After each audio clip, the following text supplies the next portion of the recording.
అమరావతి అయితే పూర్తవుతుంది అంటున్నారు. మా వైఎస్ జగన్ ప్రతిపాదించినటువంటి మావిగన్పై ప్రజల్లో స్పందన ఎలా ఉంది, ఎలా ఉందా అసలు, దాని మీద ఫీడ్బ్యాక్ ఎలా ఉంది? చాలా మావిగన్ అనేది ఇప్పుడు మనం చూసుకుంటే విజయవాడ గుంటూరు, విజయవాడ గుంటూరుకు మధ్యలో సార్, అంటే విజయవాడ అదొకటి రాజధాని. తర్వాత వచ్చేసి మీ వాళ్ళు చెప్పినట్టే జగన్మోహన్ రెడ్డి గారు మావిగన్ చెప్పినట్టే ప్రజలు పూర్తిగా 100% అదే కోరుకుంటున్నారు. ఈ మధ్య నారా చంద్రబాబు నాయుడు గారు కూడా వైజాగ్ డెవలప్మెంట్ చేయాలి, కర్నూలుని డెవలప్మెంట్ చేయాలి, ఈ విధంగా మాట్లాడుతున్నారు సార్. జగన్మోహన్ రెడ్డి గారు మన ఎలక్షన్ క్యాంపెయిన్ ముందు కూడా అదే చెప్పారు. వీళ్ళు జగన్మోహన్ రెడ్డి గారు మూడు రాజధానులు పెడుతున్నారని కొద్దిగా వ్యంగ్యంగా మాట్లాడారు. వ్యంగ్యంగా మాట్లాడిన విషయం మీకు తెలుసు. ఈ మావిగన్ అనేది ప్రజల్లో స్పందన 100% పూర్తిగా ఉంది సార్, 100%. ఎందుకంటే మావిగన్ అనేది సార్ చెప్పినట్టే అది 100% కరెక్ట్ విషయం. ప్రజలు ఏమనుకోవట్లేదు సార్, మళ్ళీ జగన్మోహన్ రెడ్డి గారు వస్తేనే ఈ రాష్ట్రం బాగుపడుతుంది, ప్రజలకి మేలు జరుగుతుంది, రైతులకి మేలు జరుగుతుంది, పిల్లలు బాగా చదువుకుంటారు. వీళ్ళు ఇచ్చిన సార్ నవరత్నాల పథకాల్లో చూసుకున్నా, ఏ పథకాలు తీసుకున్నా, అమ్మఒడి కానీ, తర్వాత ఫీజు రిమెంబర్స్ విషయంలో కానీ, ఫ్యామిలీ డాక్టర్ కాన్సెప్ట్లో కానీ, ఈరోజు 17 మెడికల్ కాలేజీలు తీసుకురావడం విషయంలో కానీ, ఏదైనా సరే 175 నియోజకవర్గాల్లో తీసుకుంటే బెస్ట్. ఆ 175 నియోజకవర్గంలో మా నియోజకవర్గమే చెప్తా సార్, నంద్యాల నియోజకవర్గం తీసుకుంటే 4 మండలాలు ఉన్నాయి సార్. ఈ 4 మండలాల్లో ఒక గ్రామం వెళ్తే అక్కడికి వెళ్తే సచివాలయం కనపడుద్ది, మరి పక్కకి వెళ్తే పిహెచ్సి సెంటర్ కనపడుద్ది, మరోసారికి వెళ్తే రైతు భరోసా కేంద్రం కనపడుతుంది, అంత ముందరికి వెళ్తే సొసైటీలు ఉంటాయి. ఇవన్నీ జరిగినాయి కదా సార్. ఫ్యామిలీ డాక్టర్స్ ఉంది, ఫ్యామిలీ డాక్టర్ కాన్సెప్ట్ వాలంటరీ ద్వారా ఇంటికి చేరవేసేది ఉంది, స్కూల్స్ చూడపోతే ఇంగ్లీష్ మీడియం. ఈ విధంగా చేసిన వ్యక్తి, గొప్ప వ్యక్తిని మేము ఎందుకు పోగొట్టుకున్నామని జనం ఈరోజు కన్నీరు కారుస్తున్నారు సార్. ఇది 100%. ఎందుకంటే వాళ్ళ ఇచ్చిన కూటమి ప్రభుత్వాన్ని ఇచ్చిన హామీలు తొంగలో దొక్కేశారు సార్. ఎక్కడ నెరవేర్చేశారు? తల్లికి వందనం చూసుకుంటే కోతలు, మేము 3 సిలిండర్లు ఇస్తామంటారు, ఫస్ట్ సంవత్సరం ఎగరగొట్టారు, రెండో సంవత్సరం అడపా ఇచ్చారు, ఫీజు రిమెంబర్స్ సరిగ్గా లేదు. జాబ్లెస్ పీపుల్స్కి ఏమన్నారు సార్? మేము ఇంటికి వస్తే ఇంటికి ఒక జాబ్ ఇస్తా అన్నారు, ఇచ్చారా? ఇవ్వలే. జాబ్లెస్ పీపుల్ మరి 3000 ఇస్తా అన్నారు కదా, ఇచ్చారా? ఇవ్వలే. ఈరోజు ఇంటింటికి తిరుగుతున్నారు మేనిఫెస్టోలు పట్టుకొని, తిరుగుతున్నారా లేదా? మావిగన్ విషయంలో ప్రజలు ఎందుకు బాగా రెస్పాండ్ అవుతున్నారంటే ఏం చెప్తారు? వాళ్ళు ప్రజలు చెప్పే రీజన్స్ ఏంటి? ఎందుకు అమరావతిపై అంత ఆసక్తి లేదు, ఎందుకు మావిగన్కు ప్రజలు జయకొడుతున్నారంటే మీరేం చెప్తారు? ప్రజలు జయకొడుతున్నారంటే జనం ఆలోచించేది ఒకటే సార్. ఫస్ట్లో అమరావతి రాజధాని ఇంత విధంగా భూములు లాక్కుంటారు, ఈ విధంగా లాక్కోవటం, ఈ విధంగా అక్రమాలు, మట్టి తవ్వకాలు ఇవి చేస్తారని ఏ ప్రజలు ఆలోచించలేదు. ఈరోజు తవ్వకాల కానించి, అక్రమ భూసేకరణ కానించి ఇవన్నీ జరుగుతున్నాయి.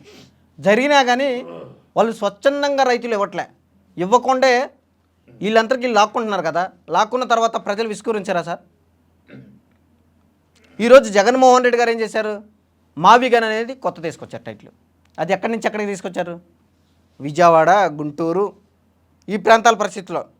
ఇప్పుడు విజయవాడ బిగ్గెస్ట్ సిటీయే కదా సార్, దాన్ని ఒక మావిగన్ అనుకోవచ్చు కదా.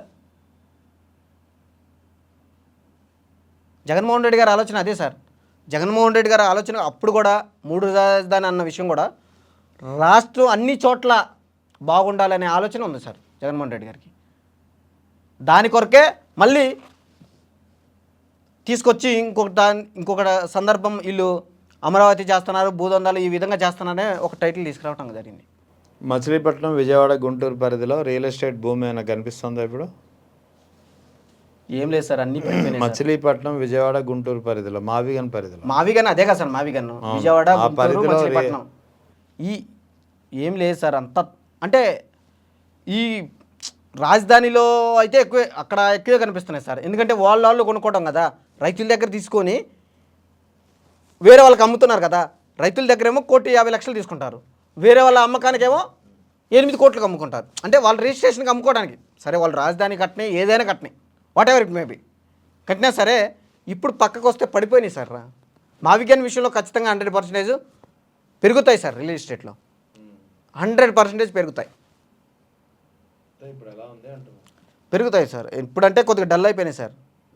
తర్వాత నెక్స్ట్ జగన్ గారు వచ్చిన తర్వాత లేకపోతే మధ్యలో ఇంకా 2.5 సంవత్సరాలు ఉన్నాయి కదా, మళ్ళీ ఏమైనా పెరుగుతాయేమో చూస్తూ ఉండాలి sir. Wait and sir Krishna Guntur ప్రజలు ఏమనుకుంటున్నారు ఇప్పుడు ఓవరాల్గా రాజధాని విషయంలో? రాజధాని విషయంలో ఏమి ప్రజలకి అసలు ఏమి అర్థం కావట్లేదు సార్. రాజధాని విషయంలో అసలు ఫస్ట్ 54,000 ఎకరాలు అంటారు, ఒకసారి 34,000 ఎకరాలు అంటారు, ఇంకొకసారి 20,000 ఎకరాలు అంటారు. అసలు ఏం జరుగుతుంది? రైతులు ఇవ్వకపోతే మట్టి తవ్వకాలంటారు, వాళ్ళ పంటలు నష్టం చేస్తారు. అసలు ప్రజలకి ఏ మాత్రం అర్థం కావట్లేదు సార్. ఇంకా 20 సంవత్సరాలకి అయిద్దో, ఇంకా 50 సంవత్సరాలకి అయిద్దో పూర్తిగా అర్థం కావట్లేదు. కానీ అక్కడ వాటర్ మాత్రం స్టాక్ అయ్యి ఉంటున్నాయి రాజధాని ప్రదేశంలో. ప్రజలకు ఏం అర్థం సార్? ప్రజలు ఒకటే ఆలోచించుకున్నారు సార్, నిర్ణయించుకున్నారు.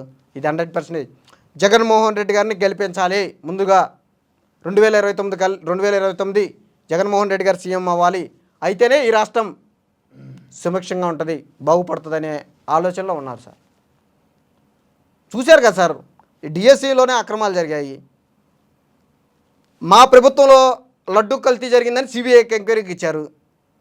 ఇప్పుడు వాళ్ళ ప్రభుత్వం ఉంది కదా, వాళ్ళని కూడా డిఎస్సికి సిబిఐకి ఎంక్వైరీ ఎందుకు ఇవ్వట్లా? మరి మా మీద తప్పుడు ప్రచారం చేయాలనే కదా, జగన్మోహన్ రెడ్డి గారి మీద దుష్ప్రచారం చేయాలనే కదా. ప్రతి ఒక్క మంగళవారం అప్పులు. మొన్న చూశారు 2,600 కోట్లు. 60 నెలల కాలంలో జగన్మోహన్ రెడ్డి గారు ఎంత అప్పు చేశారు సార్? 3,32,000 కోట్లు, 32,000 కోట్లు. ఇప్పుడు 22 నెలల కాలంలోనే అంతకన్నా ఇంక్రీజ్మెంట్ అవుతుంది. చూడండి సార్ దీంట్లో డిఫరెన్షియేషన్. మళ్ళీ పథకాలు అన్నీ ఇచ్చారు, మీరు ఫీజు రింబర్స్మెంట్ లేదు, తల్లికి వందనం కోతలు ఉన్నాయి, సిలిండర్లు సరిగ్గా లేదు, ఇంటింటికి జాబ్ లేదు, జాబ్లెస్ పీపుల్కి 3,000 లేదు. ఏంటి మీరు అసలు చేసింది? ఏంటి మీరు చేసిందని మేము అడుగుతున్నాం, ప్రశ్నిస్తున్నాం. దయచేసి మీరు ఇచ్చిన హామీల్ని ఖచ్చితంగా నెరవేర్చిన దాకా ఎన్ని కేసులు పెట్టినా సరే, ఎన్ని అక్రమ కేసులు పెట్టినా సరే, డిఎస్సిలో విషయంలో కానీ గొంతు నొక్కాలన్నా సరే ఆగే పరిస్థితి ఏం లేదు సార్. ఎవరు సామాన్య కార్యకర్త గారి నుంచి జగన్మోహన్ రెడ్డి గారు ఇచ్చిన పిలుపు సార్. ఈరోజు జగన్మోహన్ రెడ్డి గారు ఏ కేసు పెట్టినా సరే, ఎన్ని కేసులు పెట్టినా సరే దగ్గరుండి పర్యవేక్షణ చేసి నియోజకవర్గ ఇన్ఛార్జీలు కానీ ఎవరైనా సరే తీసి దగ్గరుండి చూసి కార్యకర్తను కాపాడుకునే విధంగా చూస్తున్నారు సార్. వీళ్ళు కూటమి ప్రభుత్వాలు పెట్టేది ఏంటి? అన్ని అక్రమ కేసులు. ఎవరైనా మాట్లాడితే తీసుకెళ్ళి లోన్ అయ్యటం, ఇంట్లో వాళ్ళ ఫ్యామిలీకి చెప్పడం లేదు, ఏమి లేదు. మీకేంటి ప్రశ్నిస్తే సార్? రాజకీయంలో విమర్శలు ప్రతి విమర్శలు కామన్ సార్. వ్యక్తిగత విమర్శలు ఎవరు చేయమన్నారు సార్? చెప్పండి సార్. ఇప్పుడు భారతీ సిమెంట్ గురించి తప్పుడు ప్రచారం చేస్తున్నారు, మూసివేయాలని టీడీపీ కూటమి నాయకులు ఏదో దుష్ప్రచారం చేసి టీడీపీ నాయకులను పంపించడం జరుగుతుంది. ఈరోజు భారతమ్మ గారు తల్లి లాంటిదే కదా సార్. అదేవిధంగా మా వైఎస్ఆర్సీపీ అనే పార్టీ అని తల్లి లాంటిదే కదా సార్ భారతమ్మ గారు. మరి వ్యక్తిగతంగా భువనేశ్వరమ్మ అమ్మగారిని కూడా తల్లిలాగా అనుకుంటాం కదా. మీరు ఎందుకు ఈ విధంగా చేస్తున్నారు? జగన్మోహన్ రెడ్డి గారి మీద కక్ష కదా కాదా? నిన్న చూసాం కదా సార్, నిన్న మొన్నట్లో హైకోర్టు ఏం తీర్పిచ్చింది? మళ్ళీ ప్రభుత్వానికి వాళ్ళు పన్ను కడుతున్నారు 7,300 కోట్లు. అసలు ఈ రాష్ట్రంలో డెమోక్రసీ అనేదే లేదు. ఈరోజు పలానా సాయిని అరెస్ట్ చేయమంటే చేయాల్సిందే, అరెస్ట్ చేయాల్సిందే. అక్కడన్నా లేకపోతే మనిషి ఫోన్ ట్యాపింగ్ చేసి వాడిని పట్టుకొని తీసుకొని జీబులో వేసేసుకొని వెళ్ళిపోవడమే. లేదు అక్రమ కేసు పెట్టడం, తోసేయటమే జైల్లోకి. తోసేస్తే ఏమన్నా భయపడతారా సార్ ఎవరన్నా? రాజకీయంగానే చేయాలి కదా. విమర్శలు ప్రతి విమర్శలు అనేది కామన్. వ్యక్తిగత విమర్శలు కానీ సోషల్ మీడియాలో దుష్ప్రచారాలు కానీ ఏంటి సార్ అది? ఏ పార్టీ అయినా సరే సార్, నా విషయం అయితే అదే సార్. ఎందుకంటే పొలిటికల్గానే చేయాలి. విమర్శలు ప్రతి విమర్శలు చేయాలి. అంతేగాని వ్యక్తిగతమైన దాడులు చేస్తాము, జైల్లో పెడతాము, విమర్శలు చేస్తాము, అరెస్ట్ చేస్తాము అంటే ఎవరు భయపడతారు sir? That is not correct way sir.